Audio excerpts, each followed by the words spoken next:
we have 150 years of the presentation sisters here in education here.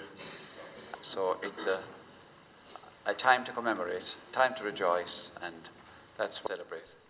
And we'll be hearing from Father Jerry Horn.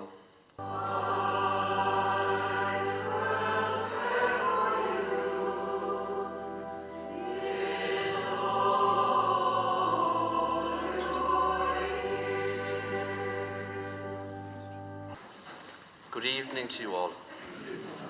We have gathered this evening to give great praise and thanks to God for 150 years of presentation, presence and ministry here in the town of Fethard. As well as giving due praise and thanks to God, of course, we also give great praise and thanks to the presentation sisters who have served the locality so faithfully and so generously during those 150 years.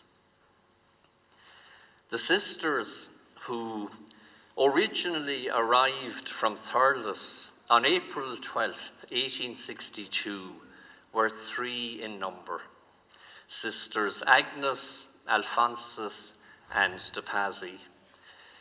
Their mode of transport, being the times that were in it, was a covered wagon. The sisters came to Fethard at the request of the then parish priest, Dean Cantwell, and with the approval of Archbishop Leahy. Now, it's appropriate that both of their successors should be celebrating with us this evening in the persons of Archbishop Clifford and Canon Tom Breen.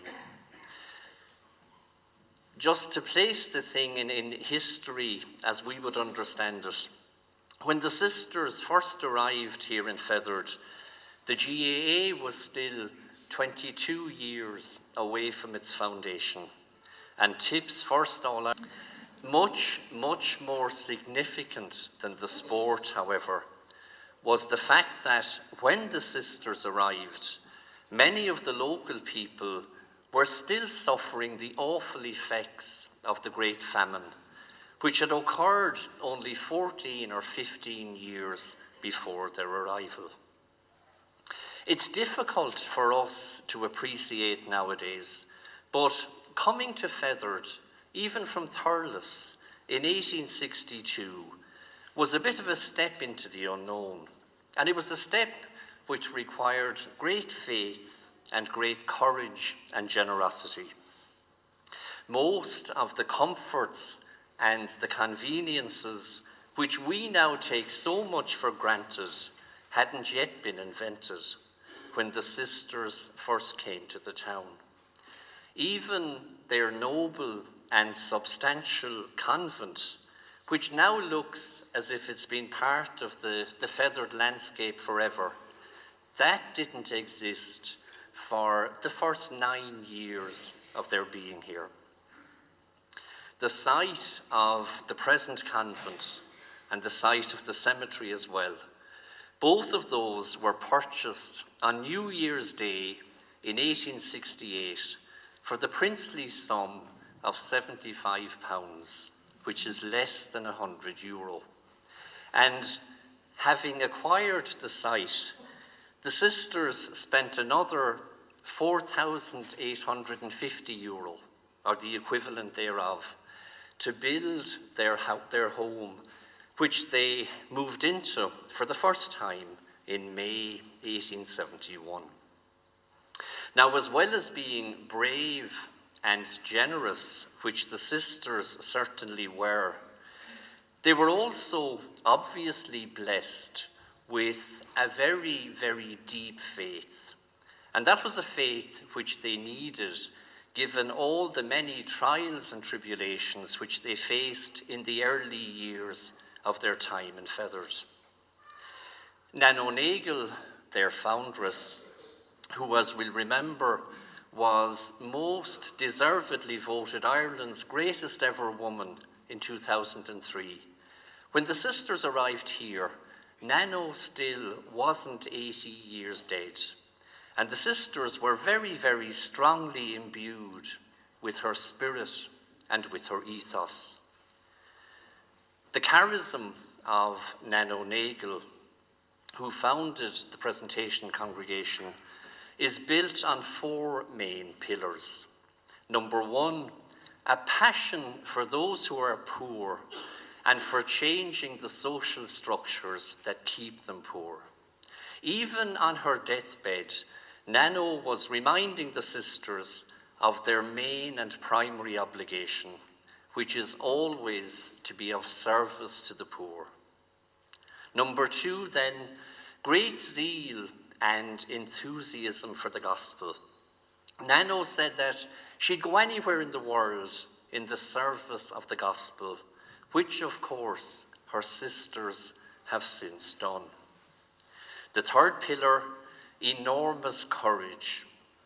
Without any regard for her own safety, Nano selflessly educated the children of Cork during the day and visited and nursed the sick by night.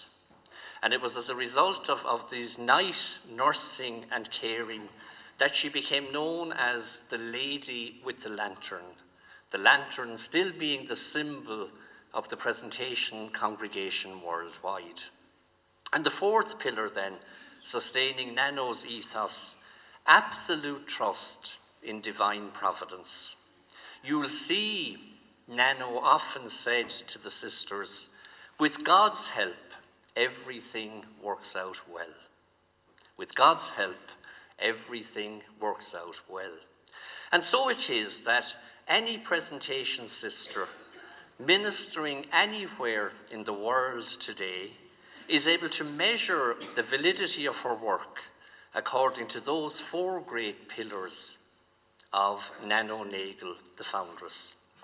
At any rate, the sisters who arrived here in April 1862, they were the first three of a total of 75 sisters who would subsequently serve here in Fethard right up to this present day.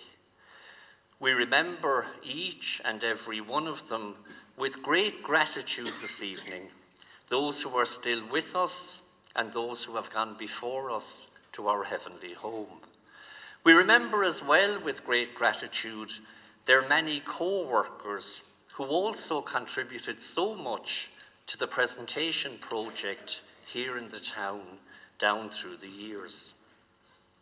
It was on the 1st of May, 1862, exactly 150 years ago today, that the sisters opened their school for the first time, with 90 pupils present, a number which had grown to over 300 in just a short few weeks. The building just up the street, which they used as their school, it had a thatched roof and it contained 2 classrooms, one on the ground floor, capable of accommodating 80 infants. Can you imagine that? 80 infants in the one classroom. And then another classroom up above that, which was capable of accommodating about 80 to 100 older pupils. And when the sisters began their work in their school, there were no desks, no chairs, no books to read, no slates on which to write, apart from a few which the sisters had brought with them from Thurles. Pupil-teacher ratios and education cutbacks weren't big stuff in 1862, obviously. But from such small beginnings, great things emerged. And since the 1st of May, 1862, 150 years ago today, since then, somewhere in the region of 50,000 young people and teenagers from the greater Fethard area have been educated thanks to the mighty efforts of the Presentation sisters and their colleagues. Now, if you just think that 50,000 is the fill of Semple Stadium, so that really is a tangible measure of the enormously significant contribution which the sisters have made to the locality here. We can say for sure this evening that were it not for the presentation sisters, many of us here present wouldn't have got the education that we were so fortunate and so blessed to receive. And I'd include myself in that, because my bit of education, such as it was, began in the Presentation Convent in Sexton Street in Limerick. So I also have a debt of gratitude, which I'm always happy to acknowledge where the Presentation Sisters are concerned. Now, just to mention Nan O'Neill again, because Nano is very important. The work of Nan O'Neill has been divided by her biographers into two main parts: teaching and healing. The teaching, as we said, she did in school during the day, and the healing, or the lantern work as it was called, she did in the evenings and into the nights among the poor and the needy in the dark and dangerous lanes of Cork City.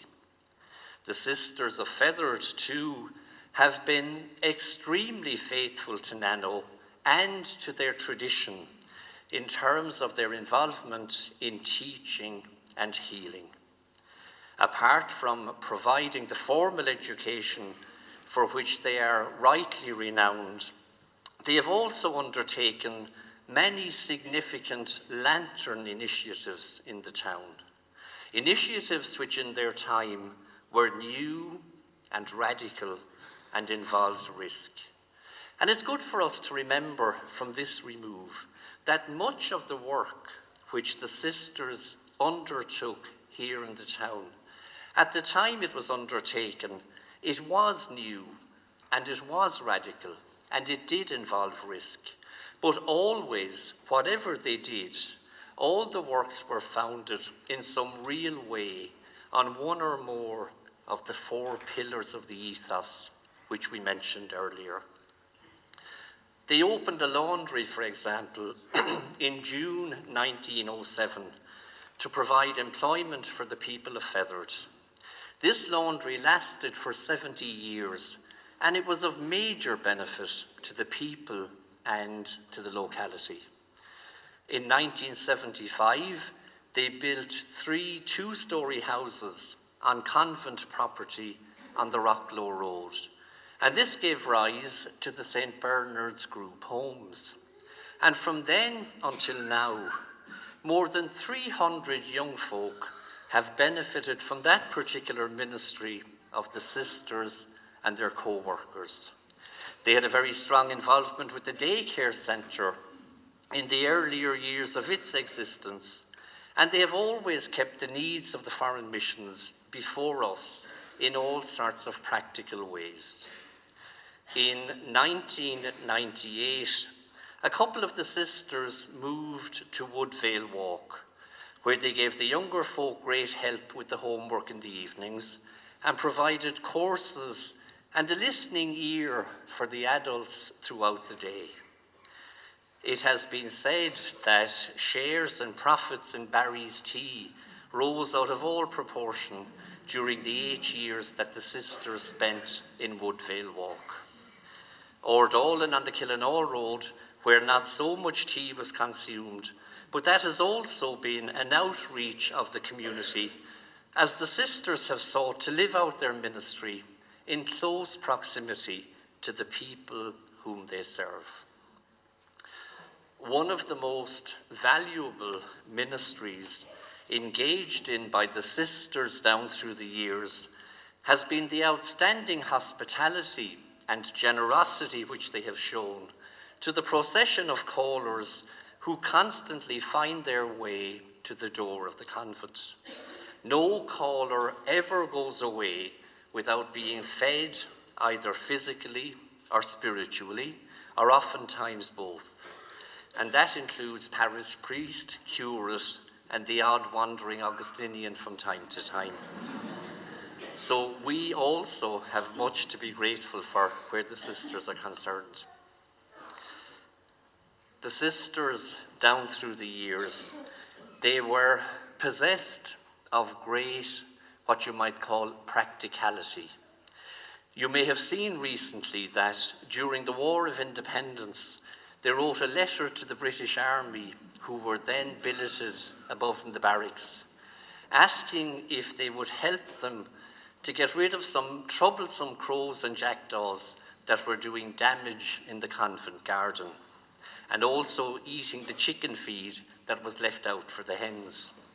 So I suppose we learn from that the sisters were very ecumenical and utterly without prejudice when it came to protecting the spuds and the peas and the chicken feed. Today, as we know, there are 10 sisters in the Fethard community who between them have contributed more than 360 years of service to the people of the locality. An enormous contribution, really. They are Sisters Winnie, Philomena, who is now in Clonmel, Annunciata, Celsus, Clement, Juliana, Maria, Maureen, Ailish, and Betty. And while they don't all run around with the same speed and energy as they once did, their service is still very deeply rooted in presentation ethos and tradition, because those who are now engaged in more active ministry are sustained by the prayers and the support of the others, so that everybody in the community still continues to play their appropriate and real part in the work of the group. This evening, as we've said, is a time for giving great praise and thanks to God and to the presentation sisters for the blessings which they have brought to Fethard during the past 150 years. One couldn't begin to imagine how the country and the county and the town and many of ourselves would be today were it not for their great selflessness and generosity. We thank you, sisters, and we praise you for your illustrious past here in Fethard. We ask God's blessing on those of you who continue to live and minister among us, and we pray that the town and its environs will benefit from your continuing prayers, support, and presence long into the future.